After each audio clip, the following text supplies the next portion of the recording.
Assalamualaikum warahmatullahi wabarakatuh. Salam sejahtera untuk kita semua. Perkenalkan, saya Jihan Nur Inayah dengan NIM 12320100004 dari jurusan Manajemen Pendidikan Islam semester 4 kelas A, UIN Sunan Gunung Jati Bandung. Di video kali ini, saya akan memaparkan hasil jawaban ujian akhir semester untuk mata kuliah Manajemen Pengetahuan dengan dosen pengampu Bapak Dr. Irawan dan Bapak Fajar MPD. Saya harap video ini dapat memberikan hasil yang memuaskan untuk jawaban ujian akhir semester saya. Terima kasih kepada Bapak dosen pengampu yang telah memberikan bimbingan dalam satu semester ini. Selamat menyaksikan. Soalan yang pertama. Apa yang dimaksud manajemen pengetahuan dan mengapa penting diterapkan di organisasi pendidikan Islam? Yang pertama, apa yang dimaksud manajemen pengetahuan?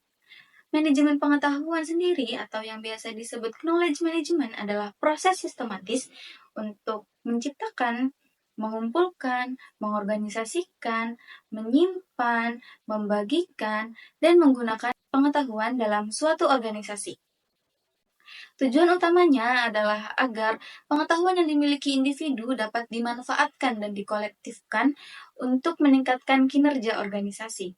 Dalam konteks pendidikan Islam sendiri, manajemen pengetahuan bukan hanya mencakup mengenai aspek ilmiah dan akademik, tetapi juga mencakup amanah, kejujuran, dan tanggung jawab dalam berbagi ilmu. Kedua, mengapa manajemen pengetahuan penting diterapkan dalam organisasi pendidikan Islam? Jawabannya adalah karena manajemen pengetahuan dapat meningkatkan kualitas pembelajaran. Dengan mengelola pengetahuan, baik guru, dosen, maupun tenaga kependidikan dapat saling berbagi metode, pengalaman, pengetahuan, bahkan sumber daya yang dapat mengefektifkan pembelajaran. Yang kedua, manajemen pengetahuan penting dalam organisasi pendidikan Islam untuk menjaga dan mengembangkan keilmuan Islam. Dengan mengelola pengetahuan, kita dapat membantu untuk melestarikan karya-karya ulama, pemikiran Islam klasik, bahkan strategi yang relevan untuk dakwah di zaman sekarang. Manajemen pengetahuan juga dapat mendorong inovasi. Dengan pengelolaan pengetahuan yang baik, organisasi akan lebih mudah untuk berinovasi. Dalam konteks organisasi pendidikan Islam sendiri, organisasi tersebut akan lebih mudah untuk merancang kurikulum yang islami dan adaptif, serta menjawab tantangan dengan solusi yang sesuai dengan nilai-nilai Islam. Terakhir, pentingnya manajemen pengetahuan dalam organisasi adalah untuk meningkatkan kolaborasi dan efisiensi. Pengetahuan yang sudah terdokumentasi dan mudah diakses dapat mempercepat proses kerja dan mengurangi ketergantungan pada satu orang saja dalam organisasi.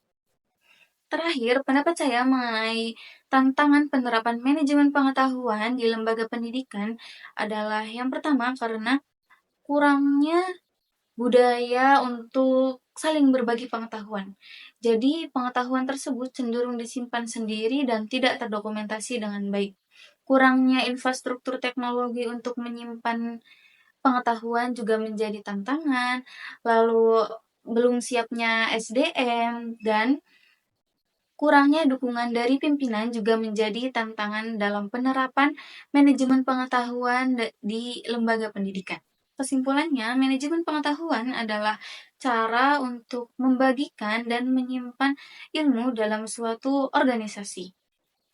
Dan pentingnya manajemen pengetahuan dalam lembaga pendidikan Islam adalah untuk meningkatkan kualitas pembelajaran dan juga meningkatkan inovasi. Namun, dalam penerapannya di lembaga pendidikan juga mendapati berbagai tantangan seperti budaya berbagi pengetahuan yang kurangnya teknologi, belum siapnya SDM, dan minimnya peran dari pemimpin.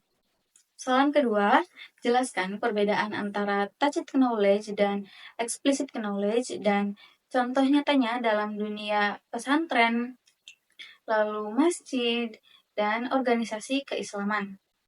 Pertama, perbedaan dari tacit knowledge dan explicit knowledge dapat ditinjau dari segi pengertian keduanya, di mana tacit knowledge sendiri adalah pengetahuan yang bersifat pribadi, didapatkan dari pengalaman, dan sulit dijelaskan. Pengetahuan ini bisa dilihat dari kemampuan seseorang atau intuisi, dan tidak tertulis. Berlawanan dengan itu, explicit knowledge adalah pengetahuan yang sudah didokumentasikan, dapat disimpan dan dibagikan, juga dipelajari ulang oleh setiap orang. Contoh nyata tacit knowledge dalam dunia pesantren. Contohnya adalah ketika kiai menyampaikan ada berinteraksi kepada guru ataupun kiai mengajarkan metode hafalan kepada para santrinya melalui metode baik itu sorogan maupun bandongan. Hal itu tidak ada ditulis di buku, namun diturunkan dari kiai kepada santrinya melalui praktek langsung dan keteladanan. Sedangkan explicit knowledge dalam pesantren dapat dilihat dari bukti fisik, yaitu kitab yang dicatat oleh para santri ketika kajian berlangsung. Kitab itu dapat dibaca dan dipelajari secara sistematis oleh santri. Contoh lainnya dapat dilihat dari lingkungan masjid, di mana penceramah yang melakukan kajian di dalam masjid itu bisa termasuk tacit knowledge, dan jadwal sholat yang ditempel di dinding masjid maupun di papan-papan masjid itu merupakan explicit knowledge. Adapun contoh nyata tacit knowledge dan explicit knowledge dalam organisasi keislaman, yang pertama adalah dari tacit knowledge sendiri dapat kita lihat dari cara seorang senior berkomunikasi dengan juniornya, cara anggota organisasi menyelesaikan masalah tanpa menimbulkan perpecahan, dan cara anggota organisasi berkomunikasi dengan tokoh masyarakat. Adapun mengenai contoh dari explicit knowledge-nya dapat dilihat dari ADART, TOR, laporan-laporan, SOP, dan yang lainnya. Soalan ketiga, bagaimana proses knowledge sharing dibangun dalam organisasi keislaman dan mengaitkan akhlak kerja, kepercayaan, dan budaya kolegial?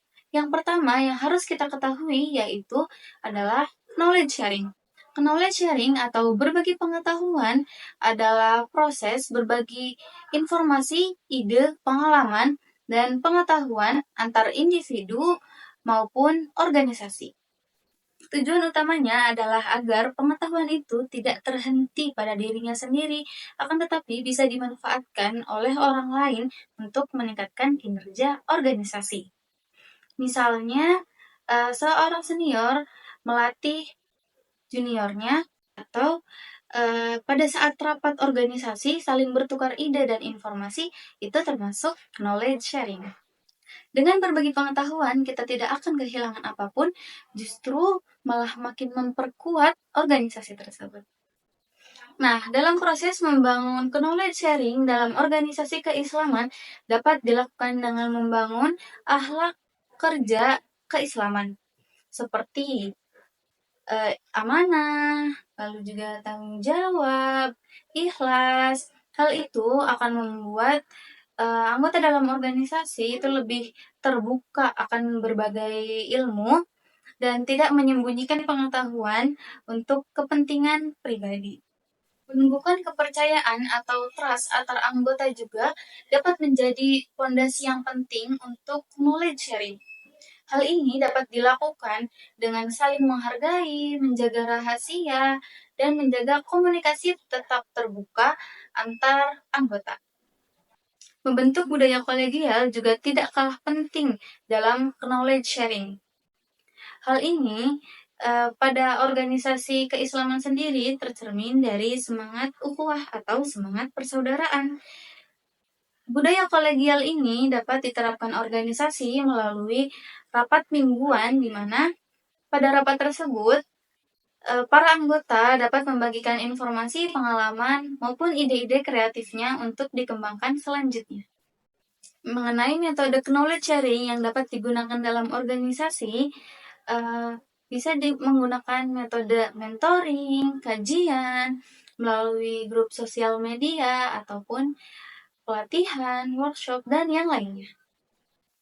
Soalan keempat, bagaimana tahapan-tahapan dalam siklus manajemen pengetahuan? Tahapan mana yang paling krusial dan contoh penerapan manajemen pengetahuan di organisasi menurut pengalaman saya? Yang pertama, tahapan-tahapan manajemen pengetahuan. Di tahapan ini, tahapan yang pertamanya yaitu ada knowledge creation atau penciptaan pengetahuan. Pengetahuan sendiri didapatkan bisa melalui pengalaman langsung, riset, diskusi, ataupun inovasi dari anggota. Tahapan kedua pada manajemen pengetahuan adalah knowledge capture atau penangkapan pengetahuan.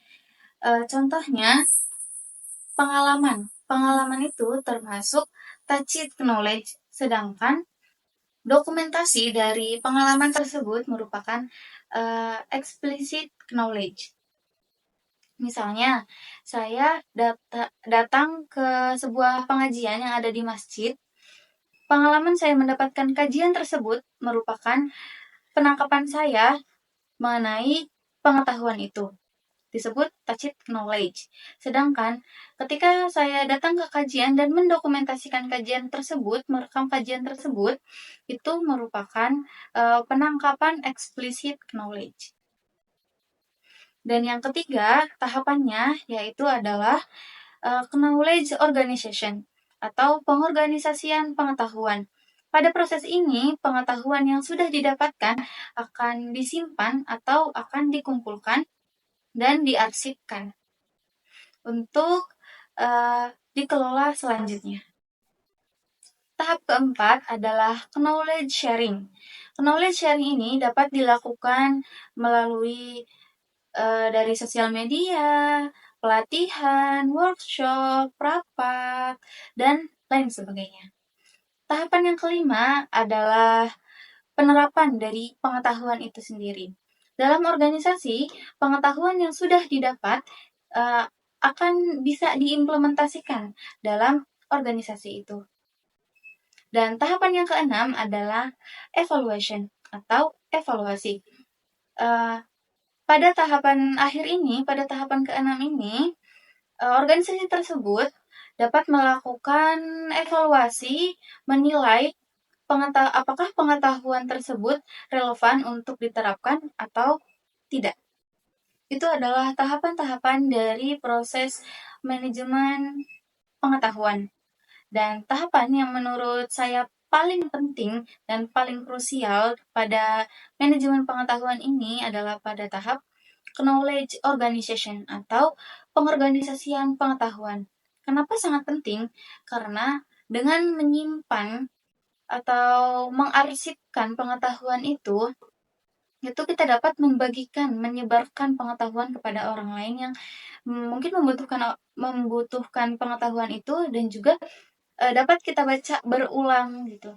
Dapat dipelajari untuk di kemudian hari. Di semester ini saya menyadari bahwa penyimpanan manajemen pengetahuan atau penyimpanan pengetahuan itu sangat penting bagi sebuah organisasi. Akan tetapi, saya akan menjelaskan pengalaman penerapan manajemen pengetahuan pada organisasi yang saya pernah ikuti semasa SMA.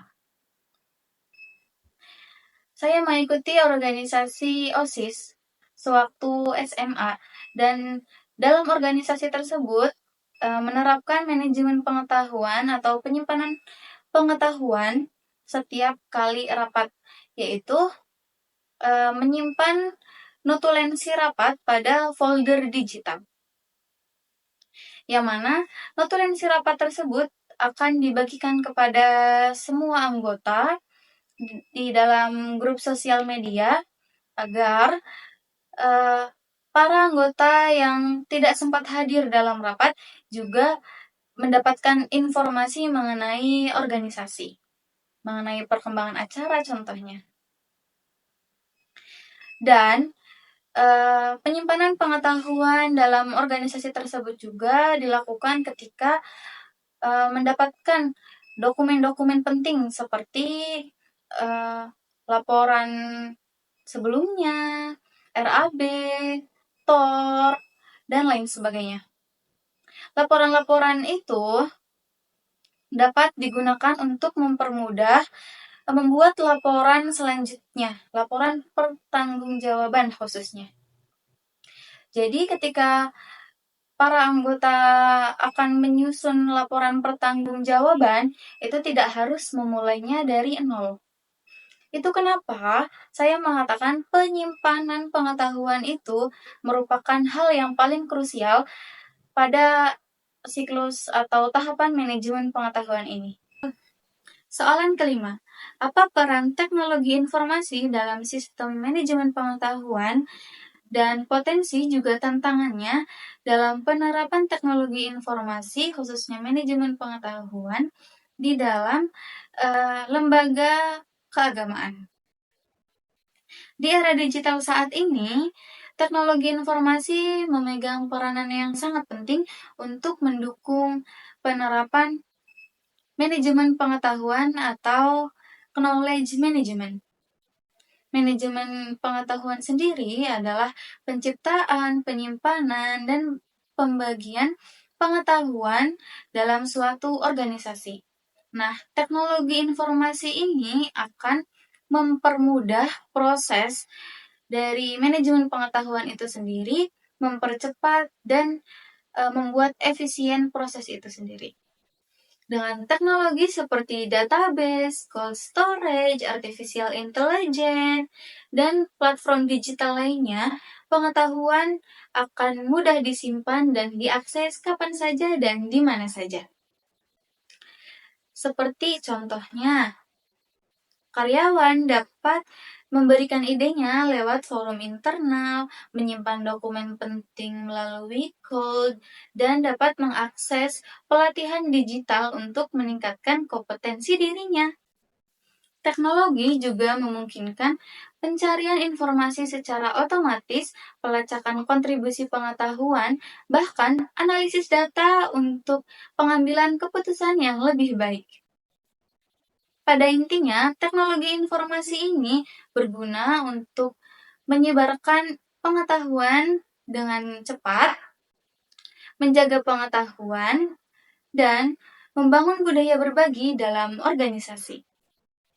Mengenai potensi dan tantangan penggunaan teknologi dalam manajemen pengetahuan di lembaga keagamaan, saya ambil contoh dari pesantren. Pesantren ini sudah sejak lama menjadi pusat ilmu, akhlak, dan peradaban.